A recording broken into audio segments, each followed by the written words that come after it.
Ladies and gentlemen, welcome back to Planet Tyro to help me celebrate the Year of Lupin still going strong in 2017. If you're new to the Lupin the Third project I'm doing, there's a playlist that we're going to leave a link in the description and the YouTube card for that has all the 40 plus videos and growing we've got for Lupin the Third. I've reviewed almost all of the TV specials and movies, most of the series, and we're still continuing talking about another series. On the last video though, we actually spoke about the very iconic, well-loved Red Jacket series. I was quite critical on it. If you want to go back to that discussion, click on the YouTube card in the top right hand corner. But now we're moving on to another, we're moving on to the most notorious TV series in the Lupin the Third franchise, the Pink Jacket series. And let's get into it right now. So the Pink Jacket series started airing in 1984. I believe it started 4 years after the Red Jacket series, 15 years after the original Lupin the Third series. So at this time, you know, Lupin the Third is a staple in the anime manga in Japan. Just as a character, as an anime manga franchise, people are loving Lupin the Third. And then we get to Lupin in a pink jacket. But before I even started this retrospective, people were telling me this Pink Jacket series is terrible, it's awful, this is the one you should skip. And I was always looking forward to getting to this one to find out if people were just too harsh, and me watching it as a Lupin fan now, how is it today? And surprise, surprise, it's bad. The people were right, the fans were right, and there's one particular reason why it's bad. And again, we're going to do this categorically, but this is probably going to be a shorter review than the rest because, guys, it was a bad experience overall. Now, let's start with the animation. The animation is the biggest problem. When I started watching this Pink Jacket series, the first 10 episodes, as soon as you watch the series, coming from the Red Jacket, you notice that this animation team, which again, I'm going to put their names on the screen because these guys are responsible for what I'm about to discuss right here. These guys changed the design of Lupin and the team, and is very noticeable. I'm going to put a picture on the screen here. The character designs are a lot more wider. It seems like the characters put on a bit more weight. And when I started watching it, I thought to myself, it's a little bit different. I don't really like it. It's a bit chunky, but it's still consistent. Like, I thought, okay, this is a different design, but it's not going to be like the Red Jacket, where the Red Jacket had so many different studios for the 155 episodes, you know, Hayao Miyazaki, Studio Telecom, TMS, you know, it was just going in and out, and the budget was, you know, it was stretched, so they had so much problems. But this series is only 50 episodes. And again, it's one team. My research shows only one animation team, so I expected they were going to stick to this one new, wider, kind of fatter character designs. Look at Gorman right here. Look at this picture of Gorman. He even looks different. I mean, what's going on, guys? But hey, I'm gonna stick with it and let's see what they're gonna do with it. And then they committed a terrible sin that again happens in anime, but to this extent, they changed everything up. The art style, they changed drastically, and it is atrocious. The animation style, I think they changed up from episode 13 onwards. It just seems like they went with this lazy, more reduced, freehand, squashed. It looks like they took a normal like character design of Lupin and the team and everything, and they just squashed it. Everything looks squashed together. Lupin looks like his face is being squashed. The characters, it looks so horrible. I took so many screenshots for this video because I don't know, guys. You need to see this to believe it. It's so awful. Now, ironically, this isn't the first time I saw them use this horrible animation. If we go back to the TV special, The Secret Gold of Babylon, the most hated, the worst Lupin TV special. I'll put a link in the review I did for that as well a way ago. Now, this special was made in 1985, a year after this series was done. But now I see where this animation style came from. It came from this series.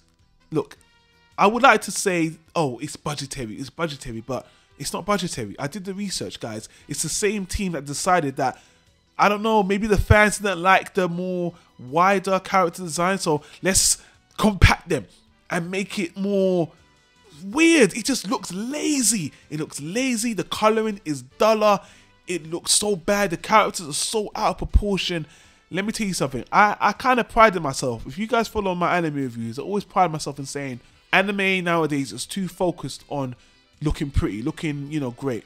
And in the 80s with, you know, Fist of North Star and Legend of the Galactic Hero, they didn't have big budgets, but they made up for it with the interesting stories, the cool stories. Lupin the Third is episodic, and it's very repetitive. So for them to come up with this really lame, ugly looking cartoon style, it was a really big mistake, and the fans hate it.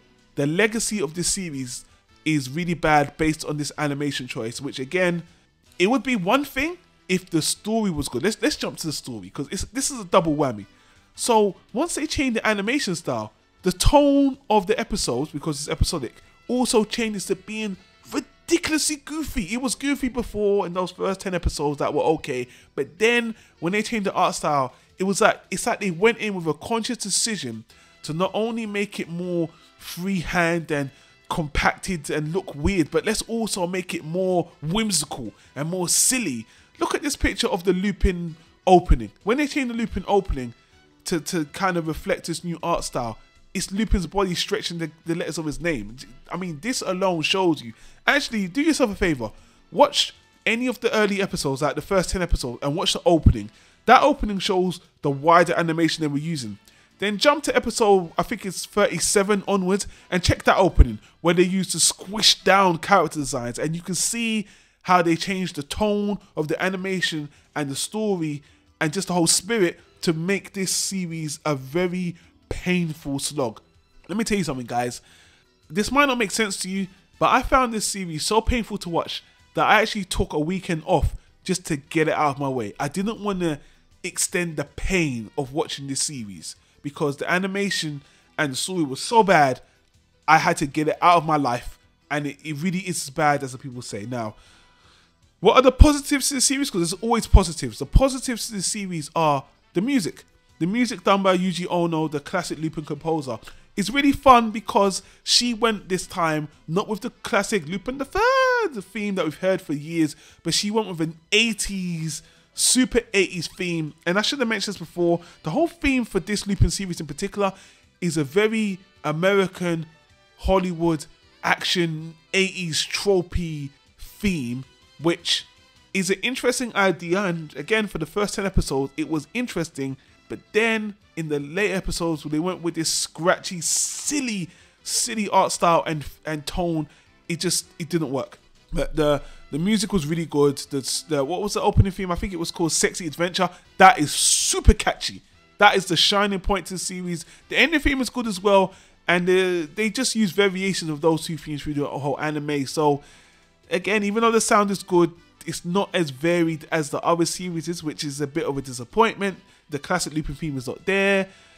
And the voice acting is the original Japanese dub. There's no English dub for this, which actually, I'm glad there's no English dub for this. And no Western company should waste their time dubbing this in English at all. But it's just standards. They're fine. But, you know, guys, I can't wholeheartedly recommend this, even for the die-hard Lupin fans, because honestly, this was a stylistic choice they decided that ruined this whole series. It really does. The same team went and made The Legend of Babylon a year later, and they had a bigger budget on that movie. So I don't want to hear people say, oh, it's budgetary. No, it's not the budget. They decided to go with this new style, and it didn't work. The first 10 episodes was chunky. the last 40 episodes was compacted. And guys, I've tried to put pictures on screen so you can just see how bad this is visually. And I have to go back on my rule. There's sometimes where the animation is so bad, it taints the story. And this is the prime example of the animation. My eyes were looking at the screen and I just wanted to end the pain. So I know I've gone on and on and on, but in saying that, guys, just like I did with the Red Jacket series, I will say there are episodes that I recommend watching if you want to just have a look. There's 6 episodes. I will say 6. Check these out and don't watch any more. Episode 1, Episode 6, Episode 7, Episode 23, Episode 24, and Episode 37. I don't care if you're a die-hard Lupin fan that wants to watch everything and be a completionist. Just watch these 6 episodes and be done with the pink jacket. Honestly, let me just end on saying this, guys. Put this in context.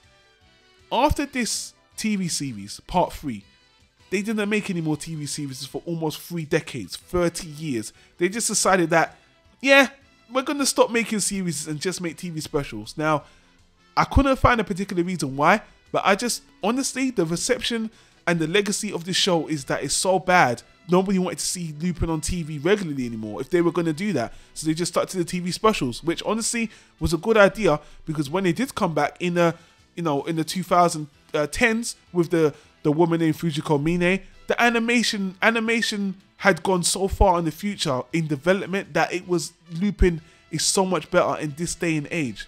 So anyway, wrap this up. Pink Jacket, skip it, guys. I really didn't enjoy the series. Watch the 6 episodes I recommend. It really is a stain on the franchise. Please never make a dub for this. I just don't know what these guys were thinking. These guys here are responsible for this on an art style level, and it is atrocious. It really is just horrible to look on in the eyes. And Lupin the Third is not a complicated series.